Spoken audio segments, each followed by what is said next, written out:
Italie-Espagne, 21h. En attendant, Angleterre-Danemark, ce sera demain. Tout se jouera maintenant à Wembley. Les Anglais seront à la maison devant leur public et ça pose d'ailleurs un problème d'équité puisque les supporters étrangers seront beaucoup moins nombreux en raison de la quarantaine obligatoire pour aller en Angleterre, Sarah Griffon.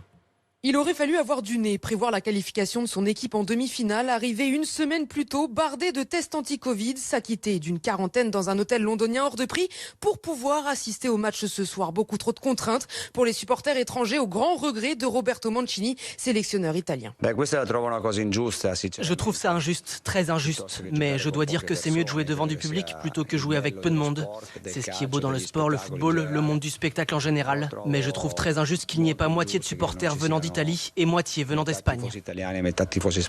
Que les Espagnols et Italiens se rassurent, ils seront représentés ce soir par leurs communautés respectives d'expatriés à Londres. Parmi eux, Roberto Costa, restaurateur génois.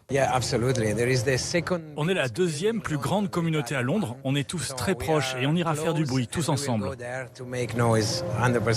Les deux fédérations ont demandé à leurs ressortissants de donner de la voix ce soir.